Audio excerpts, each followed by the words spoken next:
My name is Leslie White, and I'm here interviewing Mr. Donald Blandford. And the purpose of this interview is to practice our interviewing techniques in preparation for the Chemung County, Our Constitution Today Oral History Project. And today's date is July 30th, 1989. We're located here in the Chemung County Historical Society building, and it's about 10:15 a.m. We're going to talk a little bit about you more personally. Okay. And can you tell me about when your family first came to the area, and were you born here? And if not, tell me about a little Well, my mother's family came here around 1900. My father's family came here in 1860, or just before that. My father's family came up here underneath a wagon load of potatoes. Wow. They... Underground railroad type of thing. Uh-huh. And my mother's people were freeborn, and they lived in Burlington, Pennsylvania, Towanda, Pennsylvania. They came up here looking for work. So some came here for work, and the Some others came here to for escape, freedom. for freedom. Wow. Do you know who helped them or how they got here? The people who came here under the sack of potatoes? No, my great-grandfather built a false bottom under a wagon, and then he hid the children and his wife in that wagon, and he was supposed to be going to Baltimore. And he kept right on going until he landed in this area. Some of the others went up to Aurora, New York, and the rest of us stayed right here. The others of your grandfather's My grandfather's family. Great-grand, yeah, his brothers and sisters continued on. My grandfather was raised by a Catholic priest, and he would have became a priest, but for the segregation. Wow. He didn't like that too well. So he broke with the Catholic Church and became a Methodist. But let me understand, was it again your grandfather who escaped or your great-grandfather? My great-grandfather, Your great-father and brought his whole family brought his whole at family. one fell swoop. That's unbelievable. Yeah. Where did they escape from? Maryland. I forget the exact location. Right outside of Washington, though, D.C. How many people were in? About the 6. family? My great-grandfather and his wife and 4 children. 2 boys and 2 girls, I believe, at that time. And how he did it, I don't know. I've still been trying to figure that out. That's wonderful. It is, because you get those potatoes heaped up. How did they breathe? How did they eat? Bathroom facilities, you know, all these things go through my mind, and I'm saying, how did they do it, you know? I wouldn't want to try it. Does your family ever talk about how long the journey was? No, he never said how long it took. He never told me that. In fact, I wasn't even thinking back in those days of asking him those types of questions, you know. These things just came up in ordinary conversations. Mm-hmm.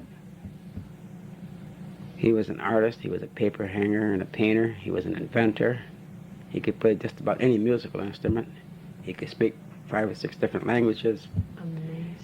And he had a very good command of the Bible. In fact, some of the old Jews told me that he was more proficient in Yiddish than they were. So that was interesting. In Yiddish? Yes. Or Hebrew? Yiddish. In Yiddish? Yeah. There's a difference. Yes, there is. That's right. There's a difference. That's amazing. It was. Did he teach here? He did some teaching. His primary thing was artwork with oils. He did a lot of work up at the old Mark Twain homestead. He did a lot of his oils there, but his primary trade was a painter and paper hanger. And, What do you mean by paper hanger? I don't know if I understand. well, wallpaper, Oh, you know, yeah. comes in rolls or strips, Yes. and then yeah, that was a skill back then. In fact, quite a few blacks in the Elmar area were paper hangers and painters, Huh. house painters. My grandfather, Wesley Shepherd, his brother Bob Shepherd, all my uncles and my dad were paper hangers. Wow. I never understood that as a It's trade. It was a trade back then. Now, you go to the store, you buy the paper, you put it up yourself. which reminds me of another thing, pumping gas. Years Mhm. ago, I was 16 years old. I wanted a job in a gas station. The guy says, you got to have experience. Now you see women and kids pumping gas. Amazing, huh? How things Our change, huh? technology has taken away some of our old skills. Well, Did they- actually, I don't think there was that much of a skill involved in pumping gas. Well, I meant more in terms of Oh, the paper oh yeah, paper, hanger. yes, right, true. This The is paper true. You're right, this is Did true. they have to mix the paste? Yes, they mix their own paste and wheat and flour and water. Wheat, flour, and water. Yeah. So that was a special Skill. composition and a Right. special skill. You know, because you get it too thin, the paper wouldn't stay. If you get it too thick, it would bulge. You had different kinds of patterns, drop patterns, match patterns. I forget now because I learned the trade myself. All of us had to learn Oh, that you trade. did. Oh, So the yes. whole family. We're painters and paper hangers primarily. Mm-hmm.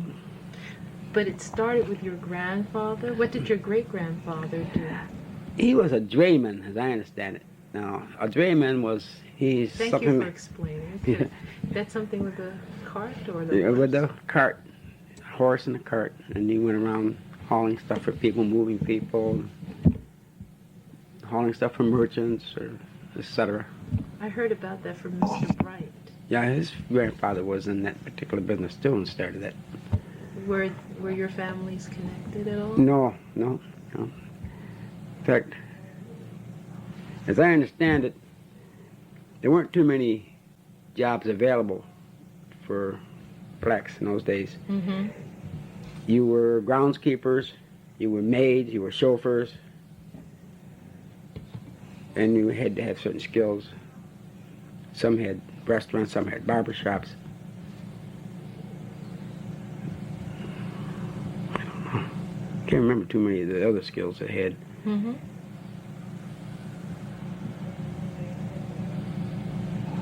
Well, let's jump forward to the present. Thank you. That's Mhm. wonderful because that's a lot of stuff I never heard about. But let's think about more about your lifetime and what other community projects or organizations have you been involved in? Well, And tell me if you inherited any. my father was the first president of the Musicians Union, the black president of the Musicians Union, Ah, and he served for many, many years on their executive board. And that got me involved in union activities. mm-hmm. So I served as an area steward and on the executive board of my union at Westinghouse for a good many years. I published a union newsletter. And then I got involved in civil rights and published a civil rights newsletter. So you were a publisher. Yeah, editor and publisher. Editor and publisher. Yeah, we had Who was it distributed to? the local community and others like the FBI. They were curious because they didn't know where we were subversive or not. So my brother and I were both informed to send them a copy of every paper we put out. So we did. You might as well. Save Because your it was own called tax that's right, it was called the Key, and that was the name of the group. Mm-hmm. And it was two functions. One was to be a community activist type of a group, and the other was to publish this newsletter on a monthly basis. All of us were members of NCP, but the NCP only met once a month, and we wanted to expedite things. So we did this for several years, and it eventually died out, but we went back to the parent group. It was a lot of fun. But it was a lot of spin-off because we got involved in the United Way. We were a little unhappy with the United Way because most of the organizations did not have blacks on their boards of directors, or nor did they hire many blacks. Hmm. And we got in a boycott, etc. And we got involved in, How did the United Way respond when you threatened to boycott? well, Did they some black folks said it couldn't be done, but a certain publisher of the Star Gazette said it could be done because what I had proposed was that we go to all the black organizations in New York State and withhold our financial support of on United Way, Yes. and that we have a two-pronged attack. We would also approach our unions to withdraw their support from the United Way. And some blacks said it couldn't be done, but the publishers said it could be done very effectively. We also were going to go politically and ask our legislators in New York State to ban solicitations and list funds. United Way more That's right. represented. The minority community. We get more representation. And I was asked to serve on the United Way Board of Directors, and we vowed the whole smear. And other blacks served as they, got involved. Do you believe this was in response to your... Yes, I do.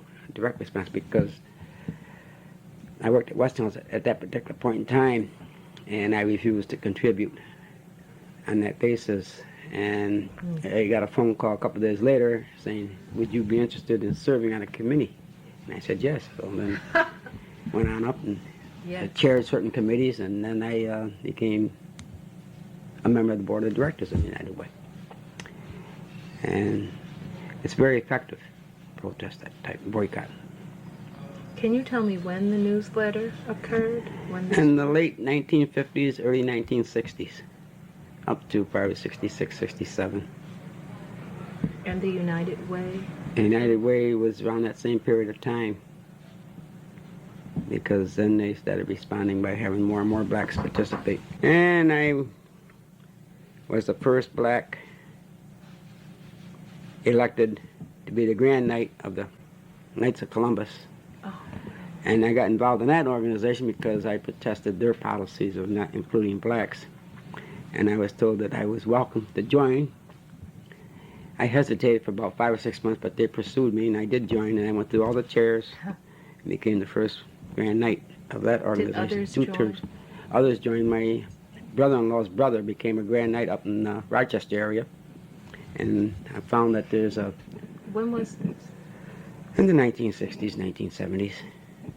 In the late 60s? Late 60s and all through the 70s and 80s. Interesting enough, there's a chapter of the Knights of Columbus in New York City, and it's named after Martin Luther King. Yeah. Knights of Columbus, all Catholics. That's very interesting. Oh, so your family was Catholic. That's right, because you told me about the Catholic priest. Yeah, well, my mother's folks were Catholic also, but they also left the church because of the segregation policies. But most of us went back to it. My wife's family was the same way, Catholic, and then because of the discrimination they left, and now we're back into it. My family, my wife and I were married in a Catholic church. My kids went to Catholic schools. And we just feel more comfortable with that religion. Mm-hmm. Mm-hmm. You go, like I tell some of my black minister friends, you go where you're more comfortable. Right. And I grew up in the Elmira area, so did my wife.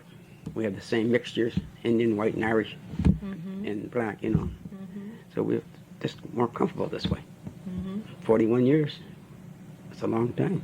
To be married. Right. Oh, congratulations. Thank you. Yeah. I'm just beginning. Well, I hope you guys make it too. 41 years, that's great. Yeah. It can be done though. Well, if it works. Just eliminate the selfishness. Yeah. Can't be selfish in marriage. Was your wife involved in any of these organizations also? My wife is not a joiner, but she's a strong supporter of anything I wanted to do politically or with social organizations or the union or whatever. She's always been a strong supporter. I guess we're supposed to stop. Okay, now. Thank you very much, Mr. Blanford. It was my pleasure.